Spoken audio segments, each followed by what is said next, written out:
Malam ini tanggal 24 Oktober 2020, hari Sabtu, dan kita berkumpul di Awan. Sekarang biasanya kopi darat. Sekarang kita kopi apa ya? Kopi udara kali ya, atau kopi awan ya.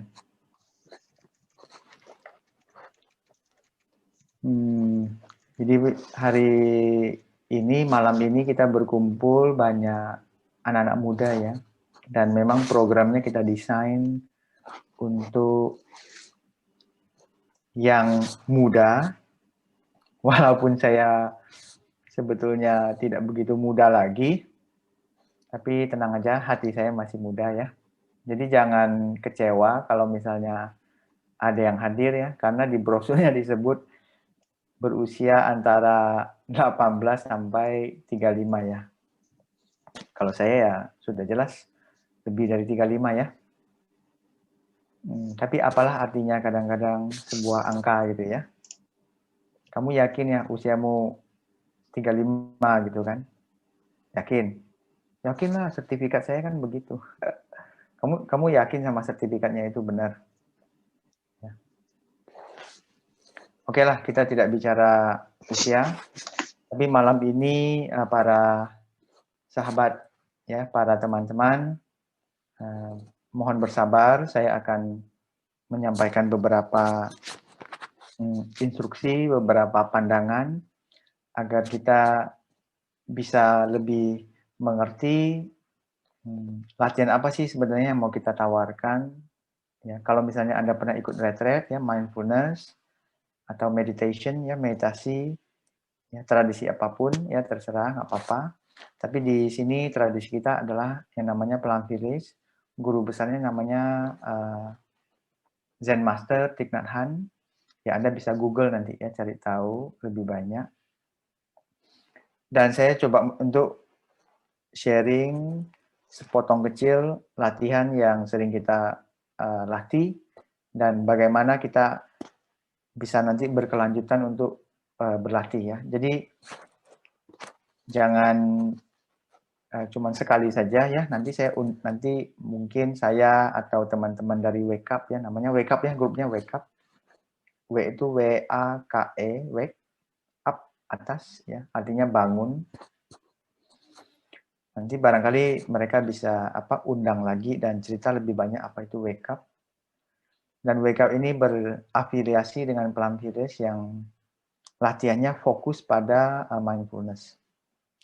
Dan malam ini topiknya being contentment wherever you are. Jadi Anda merasa puas, merasa hati Anda terpenuhi kemanapun Anda pergi ya. Jangan seperti Dracula ya, atau jangan seperti zombie ya. Badan sih pergi kemana, tapi pikirannya ketinggalan di mana gitu kan. Jadi antara pikiran dan badan berpisah gitu kan. Jadi intinya latihan kita adalah menjadi diri sendiri, membuat hidup kita itu lebih bermakna. Karena saya banyak lihat anak muda sekarang kehilangan arah hidupnya. Ya, apalagi sekarang kondisi masih kurang bagus ya. Banyak yang masih stay home. Ya, tetapi tergantung juga Anda tinggal di daerah mana ya. Hal pertama yang ingin saya sampaikan adalah bagaimana kita menikmati hidup dengan cara berhenti. Hidup kita ini kok seperti lari-lari terus ya. Satu kerjaan belum selesai, kita sudah memikirkan kerjaan selanjutnya ya. Jadi seolah-olah nggak bisa menikmati hidup gitu kan. Nggak tahu ya, apakah Anda merasa hal yang sama ya, terutama anak muda ya. Satu kerjaan kita kerjakan ya, kita ingin cepat-cepat menyelesaikannya. Karena apa? Karena ada kerjaan selanjutnya yang sudah menunggu. Sehingga apapun kerjaan yang sedang kita kerjakan saat ini, kita nggak bisa menikmatinya. Makan nggak bisa dinikmati, ya, berjalan tidak bisa menikmati. ya menyapu atau cuci piring, nggak bisa kita nikmati karena kita sudah berpikir kerjaan selanjutnya. Ya, jadi kita mengorbankan pekerjaan saat ini demi memikirkan pekerjaan yang sudah menunggu. Jadi arti hidup bermakna itu adalah mengerjakan apa yang sedang kita kerjakan dengan sepenuh hati. Sama lah ya seperti dokter ya. Kalau Anda berkunjung ke dokter ya, dokter harus berhadapan dengan pasien yang ada di depannya. Tapi bukan berarti dokter harus memikirkan antrian panjang pasien yang ada di luar. Kalau misalnya dokternya berpikir tentang pasien yang antri di luar, makanya pasien yang di depan itu tidak bisa diperiksa dengan baik oleh dia. Ya, resepnya nanti bisa salah, diagnosa penyakitnya bisa salah. Ya. Jadi hadapilah apa yang sedang Anda hadapi saat ini, yang di depan Anda lakukan sebaik-baiknya ya. Jadi jangan terlalu menghisap pikiran Anda, menghabiskan waktu untuk memikirkan yang ada di depan sana ya. Tapi kita tahu lah ya, oh di luar sana ya dokternya tahu ada antrian pasien. Zaman dahulu ada sebuah cerita tentang seorang yang naik kuda gitu kan. Jadi ada satu orang ya dia menunggang kuda cepat, kudanya duduk cepat sekali. Lalu ketika dia menunggang kuda melewati sebuah desa gitu, lalu ada satu orang berdiri di pinggir ya, berdiri di pinggir melihat, oh ini ada orang menunggang kuda kok cepat sekali ya, kebut. Lalu orang yang di bawah itu tanya ya, kepada yang menunggang kuda yang cepat sekali.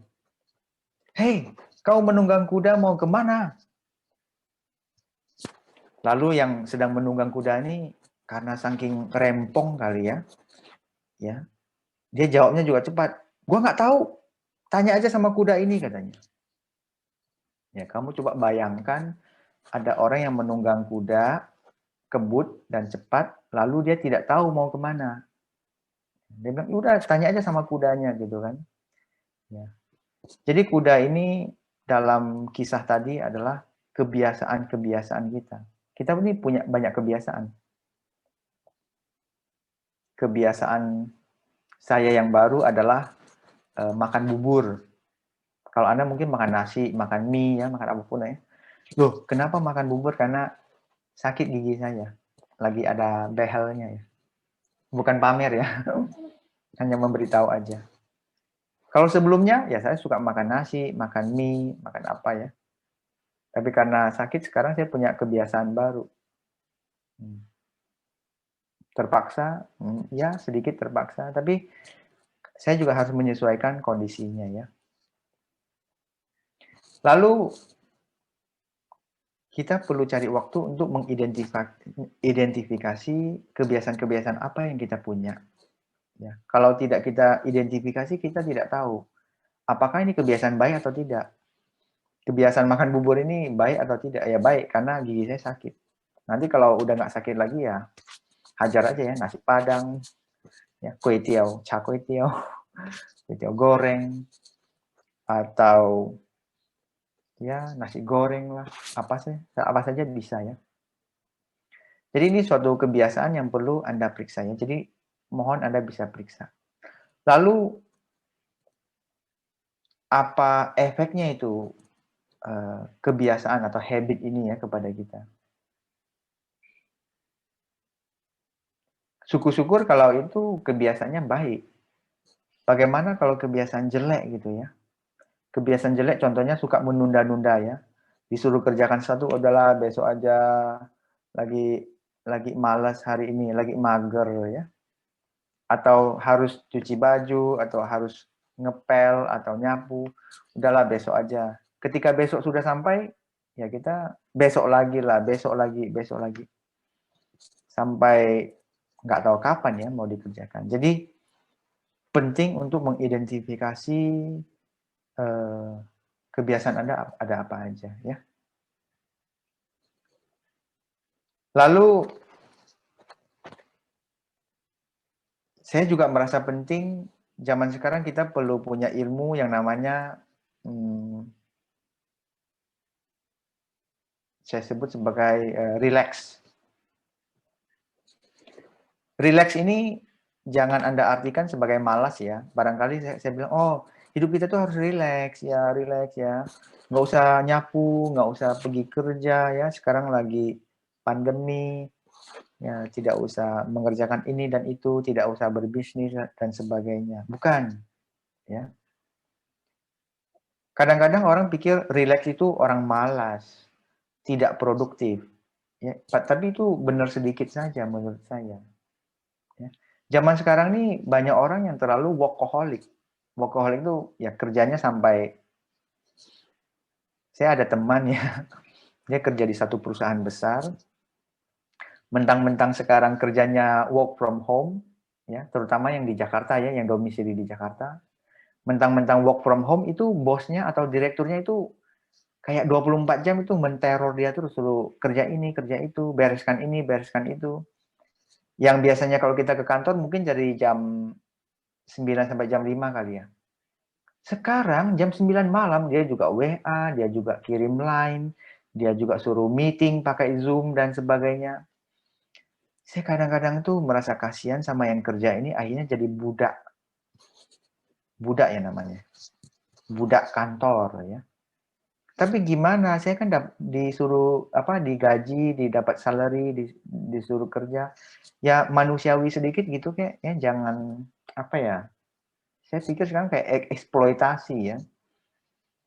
Tapi nggak tahu ya digaji berapa dia. Kalau digaji 1M, 2M lumayan juga ya. Kerja sampai jam 12 tengah malam 12 juga mungkin mau ya. Kemarin ada saya bicara sama teman saya lewat WA kan. Aduh, stres sekali. Direktur saya masa jam 11 malam suruh saya kerjakan ini itu. Satu orang cici ya. Ci, gajimu berapa? Ya, gaji saya nggak tinggi sih. Tapi kalau orang lain yang masih meeting jam 11, 12 malam, itu gajinya minimal 2M. Dia bilang, 2M, enak juga ya, saya bilang ya.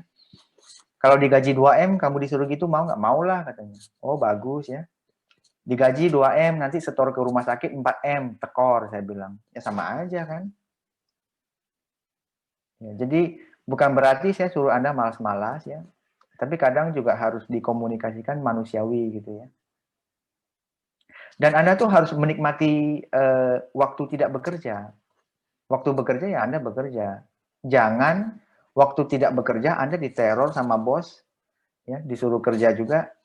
Saya merasa kasihan sekali. Mungkin melanggar hak asasi manusia, hak untuk rileks. Nggak tahu lah ya, ini bahan agar Anda bisa bisa renungkan bersama ya, atau nanti kita diskusikan bersama saat sama sharing nantinya. Kalau misalnya Anda tengah malam diteror begitu, tidur Anda juga nanti nggak nyenyak ya. Kualitas tidur kita tuh harus bagus ya. Di dalam Pelampiris kita itu punya satu praktek yang namanya relaksasi total ya, total relaxation ya. Kalau Anda mau cari tahu nanti bisa ya di Google aja atau di YouTube ya, ada panduannya. Atau nanti mungkin sesi bulan depan kita boleh mengadakan relaksasi total. Ini satu praktek yang sangat hebat ya. Yang membuat Anda bisa tidurnya nyenyak dan ngoroknya kencang. Kalau yang ngorok aja, kalau nggak ngorok ya nggak apa-apa, jangan paksain ngorok. Jadi dia ada teknik untuk membuat badan kita rileks ya. Membantu kita mengamati napas ya, mengendorkan semua otot-otot. Ilmu-ilmu seperti ini saya yakin Anda tidak akan pernah dapat di sekolah. Kalau dulu sekolah SD, SMP, SMA ya, S3 ya. SD, SMP, SMA, udah S3. Tapi nggak pernah diajarkan di sekolah, saya lah ya. Kalau Anda saya nggak tahu. Zaman saya masih SD, SMP, sampai SMA, nggak pernah saya dapat ilmu bagaimana mengatasi stres, mengatasi frustasi, mengatasi kegalauan. Ya. Nggak ada ilmu seperti itu. Jadi S3 apa gunanya gitu kan? SD, SMP, SMA maksud saya. Ya. Hanya otak saja yang terlalu diperas ya untuk knowledge, pengetahuan, tapi tidak ada skill seperti itu. Padahal itu skill penting sekali. Sayang ya. Mungkin Mas Menteri harus belajar meditasi juga ya, atau belajar mindfulness. Tapi sekarang Mas Menteri kayaknya lumayan oke lah ya.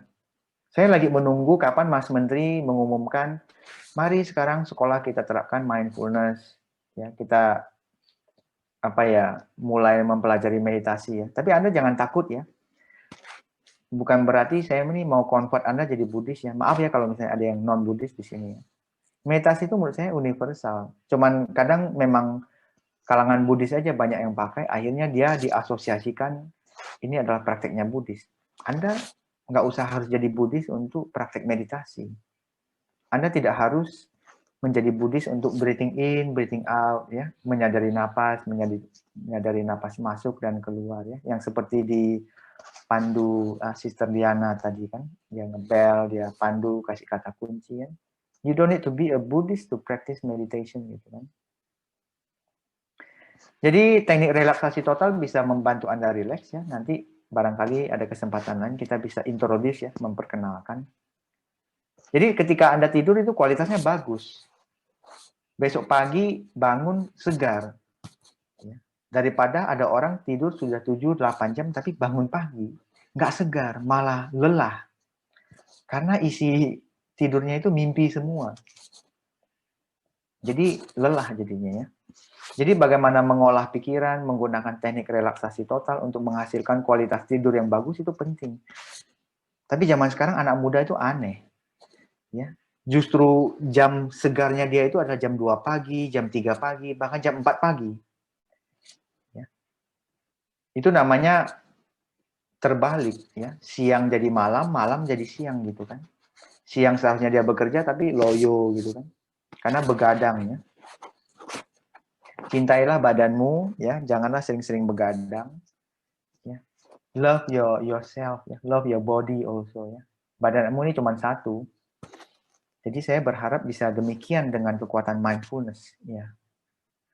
Dan Anda itu nggak perlu cari waktu khusus untuk relax.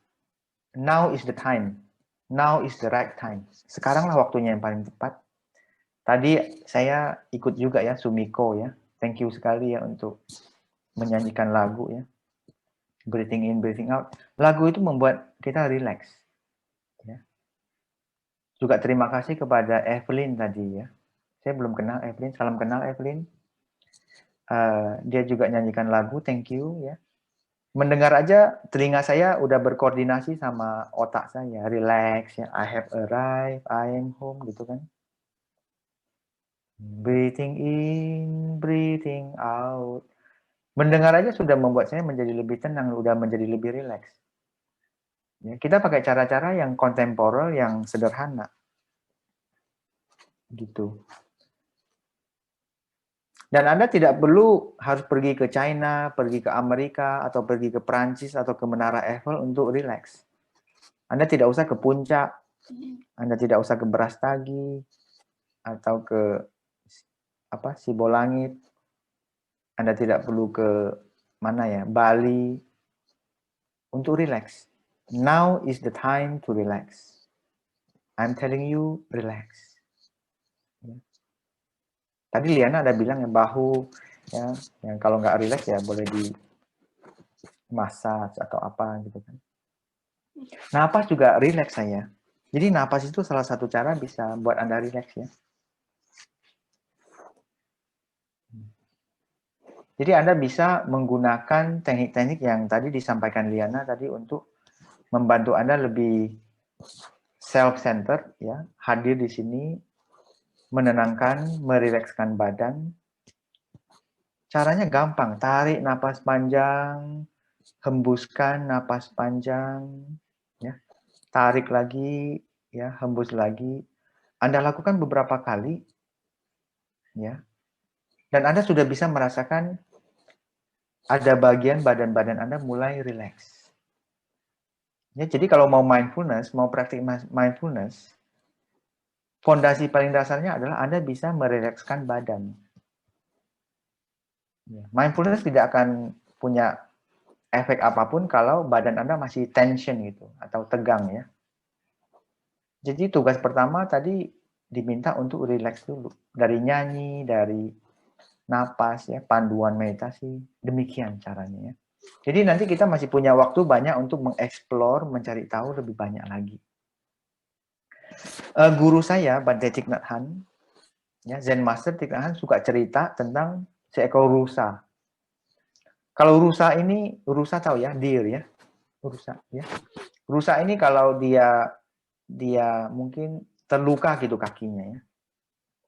Kalau kakinya terluka, barangkali dia akan cari tempat untuk istirahat.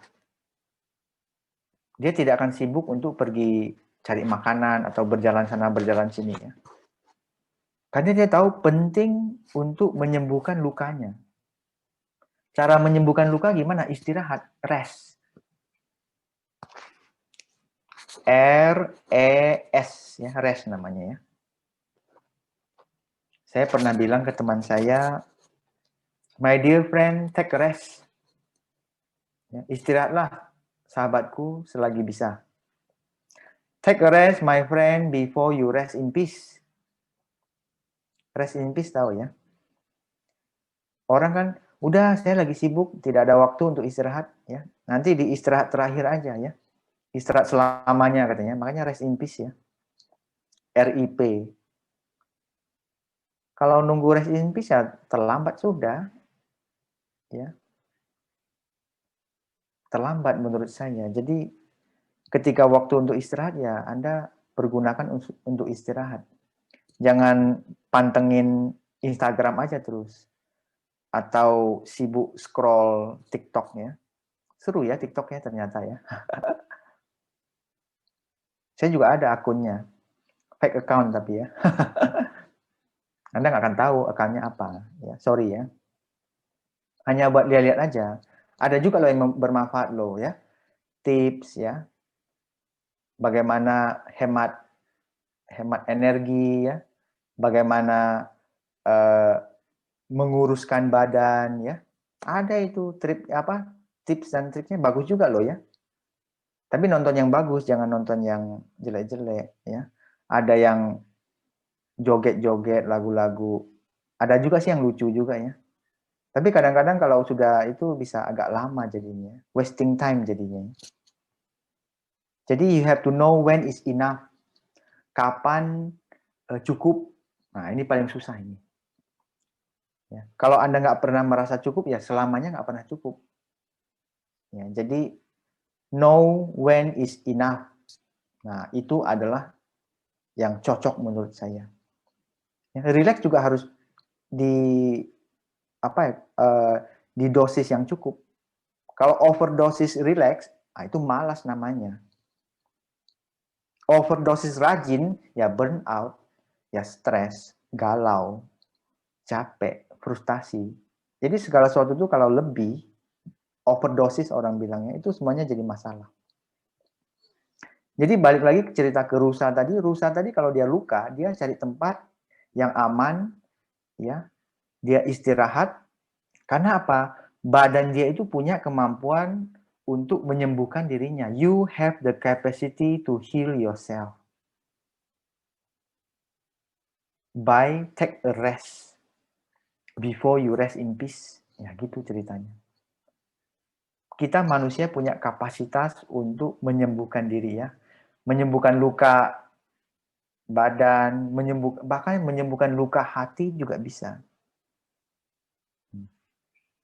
Kalau Anda ke dokter kan, ke dokter hati kan, dokter sakit hati saya, gimana tolong sembuhkan. Dokternya bingung, gimana saya mau sembuhkan, saya mau kasih obat apa yang bisa menyembuhkan hatinya. Ya.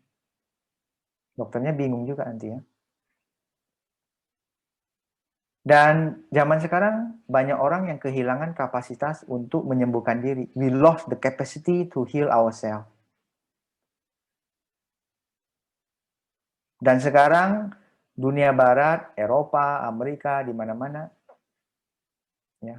Kalau orang Asia kan mengikuti caranya orang Eropa dan orang Amerika. Orang Amerika malah ikuti cara meditasi mindfulness-nya orang Asia. Mindfulness kan dari India dulu ya, berkembangnya. Meditasi gitu kan. Mereka sekarang sudah melihat begitu banyak bukti ya, penelitian juga semakin banyak kayaknya ya tentang betapa memberi efeknya mindfulness ini. Bukan isapan jempol ya, tapi sudah mulai didukung oleh penelitian-penelitian yang lebih jelas.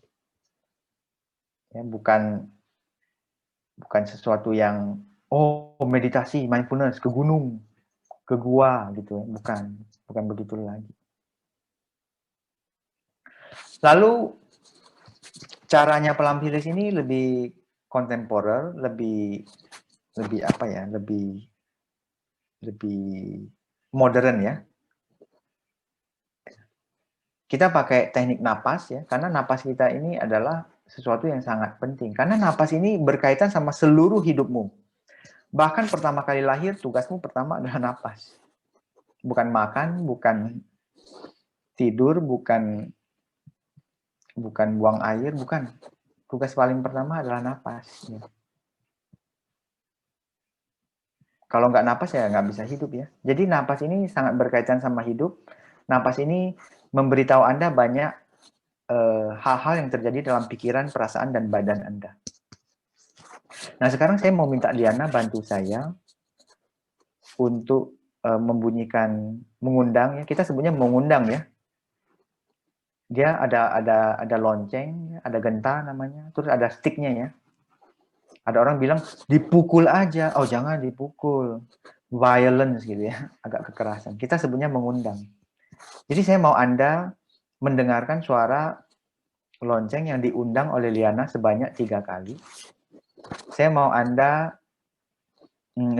dalam hati Anda mengulang napas masuk saya sadar, napas keluar saya sadar. Ya, Anda ulangi kalimat ini sampai suara 3 loncengnya selesai. Ya, napas masuk saya sadar, napas keluar saya sadar. Ya, itu agak panjang lah ya. Kalau mau lebih pendek boleh ya. Tadi yang kata kunci Liana ya, napas masuk, napas keluar ya. Itu kata kuncinya ya. Boleh coba kita ya. Jadi mari duduk yang nyaman, rileks. Lalu siap-siap menyambut suara genta yang akan dibunyikan atau yang diundang sebanyak 3 kali oleh Liana. Suaranya agak panjang ya. Jadi sambil napas masuk, napas keluar dalam hati kita ulang ya. Napas masuk, napas keluar ya. Napas masuk bilang napas masuk ya. Napas keluar bilang napas keluar. Jangan terbalik ya. Nah, mindfulness itu mengidentifikasinya benar. Kalau salah identifikasi itu bukan mindfulness namanya. Itu forgetfulness namanya ya. Oke, mari kita sama-sama menikmati 3 suara lonceng, genta yang diundang oleh Liana dan kita coba tes. Matanya boleh terbuka, boleh tertutup, terserah Anda ya. Jadi mari kita dengarkan sama-sama.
Oke, terima kasih Liana ya. Di Plum Village itu kalau Anda pernah ikut retreat atau belum pernah ya, nggak apa-apa. Bell ini adalah salah satu latihan yang sangat luar biasa. Kita ada chimes clock ya, ada jam dinding yang biasanya 15 menit sekali berbunyi. Jadi setiap 15 menit kalau kita mendengar suara itu kita berhenti, napas ya, stop ya, berhenti, ya, relax, napas masuk, napas keluar, senyum. Anda senyum nggak tadi ya? Saya lupa ya. Nanti kalau saya suruh minta Liana undang membunyikan bentar lagi, nanti Anda senyum ya. Jadi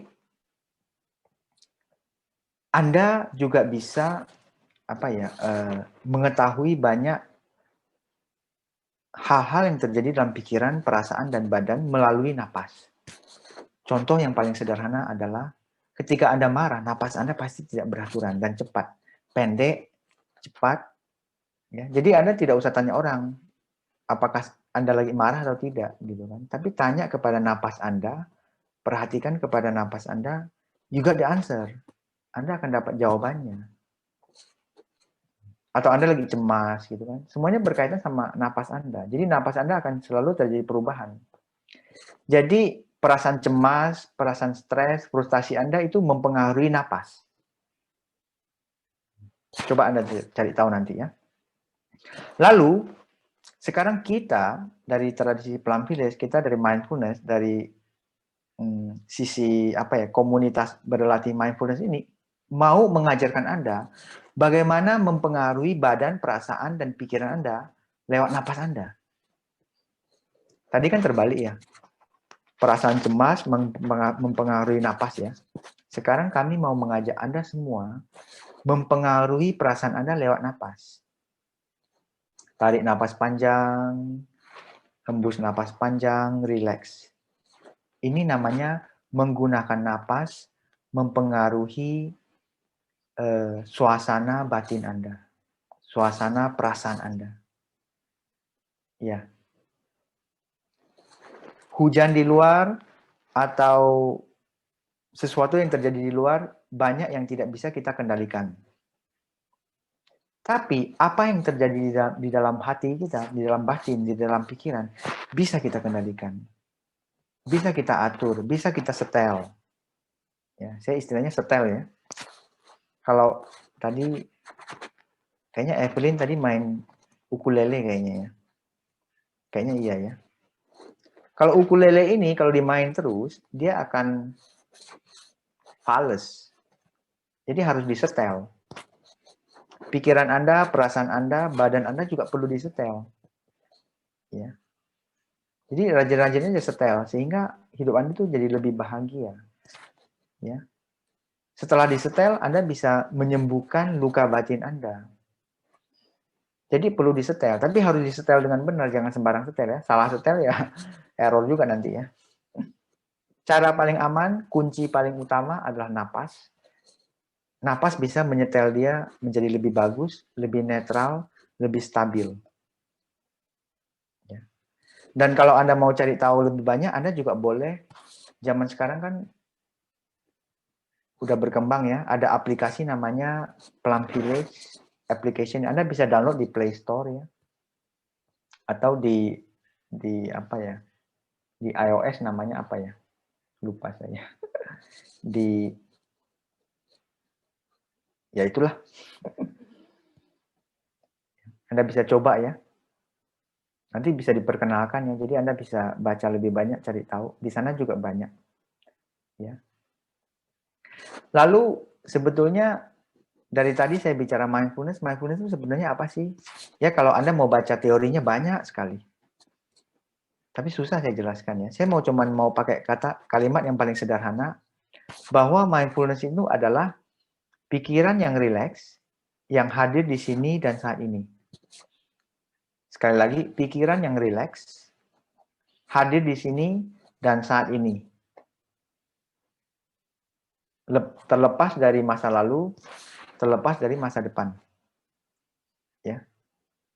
Maksudnya jangan terlalu sibuk mengurusi masa depan dan masa lalu. Ya, karena sudah terlalu banyak kita mengurus masa depan dan masa lalu. Sekarang yang kurang itu adalah mengurus masa sekarang atau present moment. Kalau present moment kita urus baik-baik, masa depan datang ya bisa jadi lebih baik. Kalau present moment, momen kekinian kita urus baik-baik, itu akan menjadi masa lalu yang bagus. Benar kan? Kayak rusa tadi yang tadi saya ceritanya, rusanya terluka, dia langsung istirahat. Cari tempat yang aman, istirahat. Karena present moment yang paling penting yang harus diurus adalah sakitnya. Bukan sibuk mencari siapa yang panah saya siapa yang mukul saya siapa yang pasang perangkap sampai kaki saya luka. Kalau sibuk begitu terus ya Anda tidak akan balance hidup Anda tidak akan bisa sembuh. Ya. Jadi mindfulness ini adalah mengajak kita untuk hidup di present moment. Tapi bukan berarti ya banyak orang bilang, wah kalau hidup di present moment, jadi saya nggak perlu bikin rencana dong. Oh perlu. Present moment bikin rencana juga bisa. Tapi tidak terhanyut oleh future moment. Tidak terhanyut oleh pikiran masa depan. Tidak sedih memikirkan masa lalu terus ya. Karena masa lalu kan sudah lewat. Orang tidak bisa move on karena pikirannya bolak-balik ke masa lalu terus. Makanya nggak bisa move on. Membayangkan masa-masa indah bersama si mantan ya. Jadi ya sesuatu yang sudah melukai Anda akan bolak-balik melukai Anda terus. Kenapa kamu mengizinkan sesuatu yang terjadi sudah lama bolak-balik kembali lagi untuk melukai Anda lagi? Cukup dilukai sekali saja. Kenapa kamu ulang 2 kali, ulang 3 kali, ulang 4 kali, 5 kali? Karena kamu mengizinkannya. Kalau ada mindfulness, kita bisa memberhentikan dia. Kembali ke present moment. Sehingga luka-luka lama itu tidak bisa, kita tidak izinkan dia untuk melukai kita lagi. Gitu ceritanya. Ya.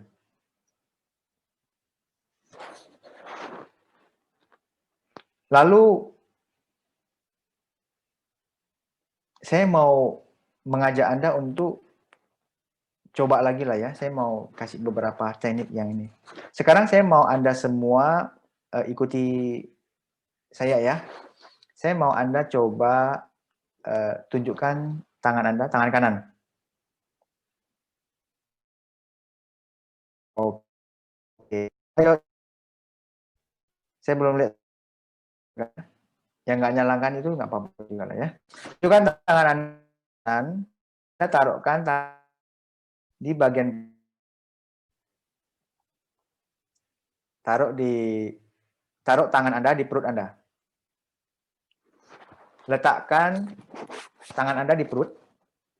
Nah, sekarang tugasnya adalah saya mau Anda memperhatikan napas Anda keluar masuk ya, tapi saya mau Anda tarik napas panjang dan hembus napas panjang. Kemudian saya mau Anda perhatikan apa yang terjadi pada perut Anda ya. Jadi 2 yang Anda perhatikan. Perhatikan napas panjang masuk dan napas keluar. Perhatikan sensasi apa yang terjadi di perut Anda. Dan saya butuh Liana sekali lagi untuk mengundang suara lonceng genta 3 kali. Ya, 3 kali. Jadi selama 3 suara genta, saya mau Anda tarik napas panjang maksimal, hembuskan napas panjang maksimal ya. Tarik sampai paru-paru Anda penuh, hembuskan sampai sekosong-kosongnya paru-paru Anda. Ya. Coba kita tes ya, lakukan.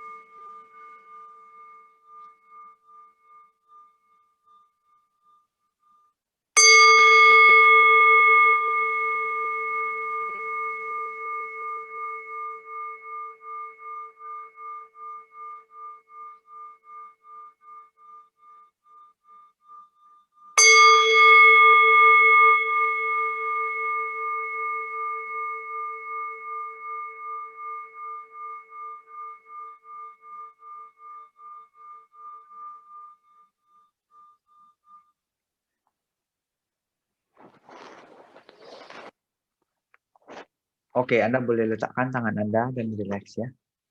Ya, terima kasih Liana ya. Terima kasih Anda sudah kuai-kuai ya ikut instruksi dari saya. Dan saya yakin ya, barusan Anda mendengar 3 suara lonceng, mengikuti instruksi saya, tarik napas panjang dan hembus napas panjang.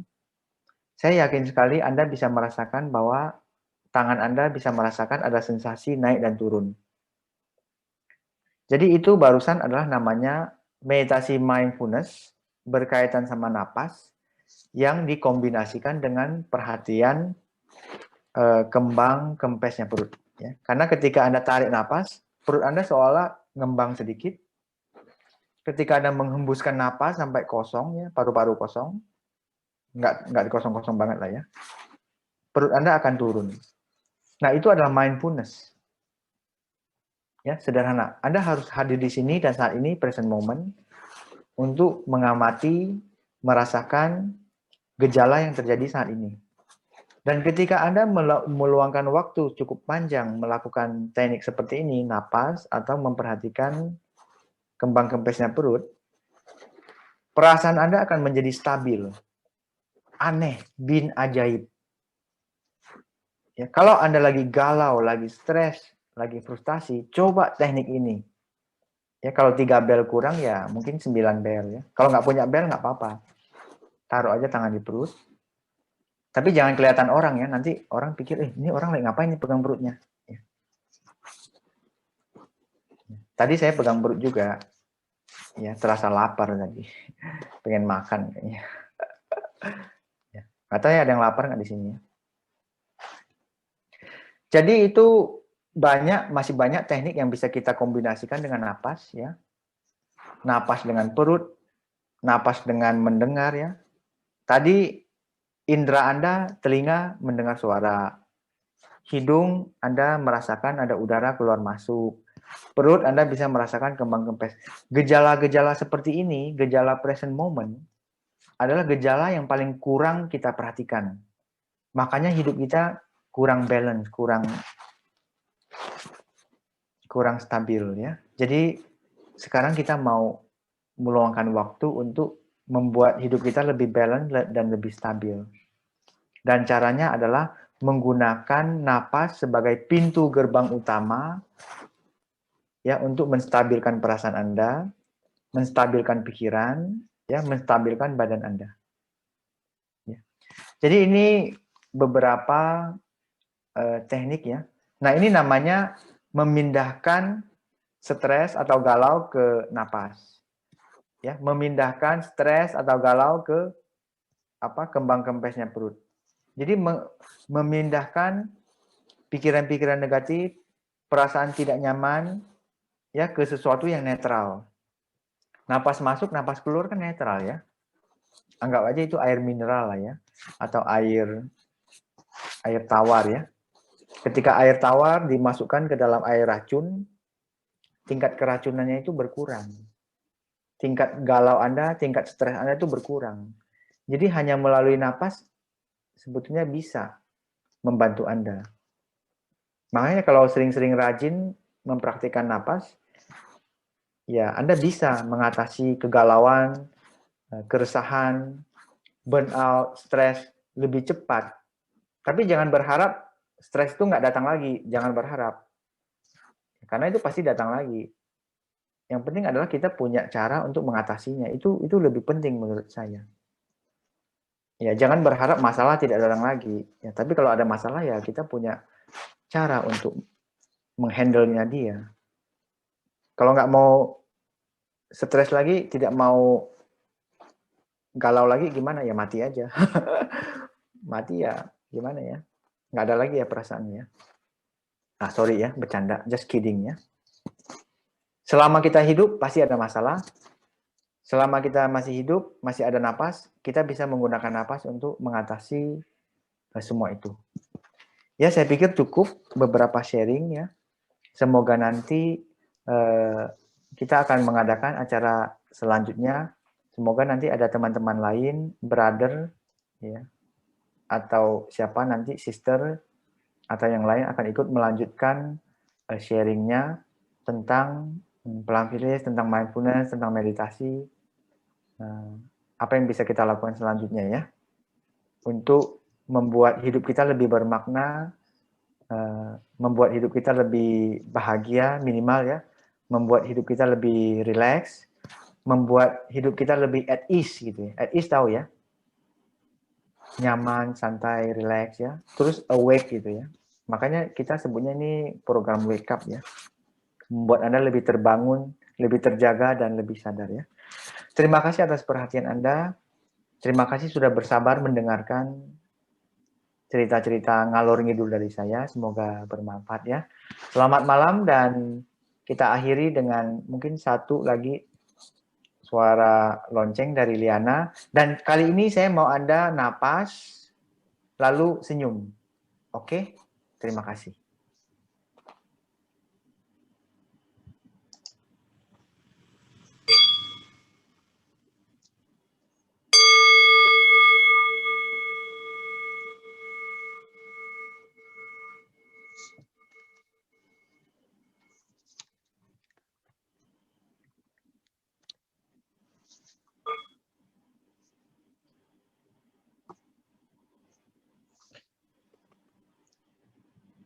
Oke, terima kasih atas dhamma sharing yang diberikan oleh Bante Yana Badra.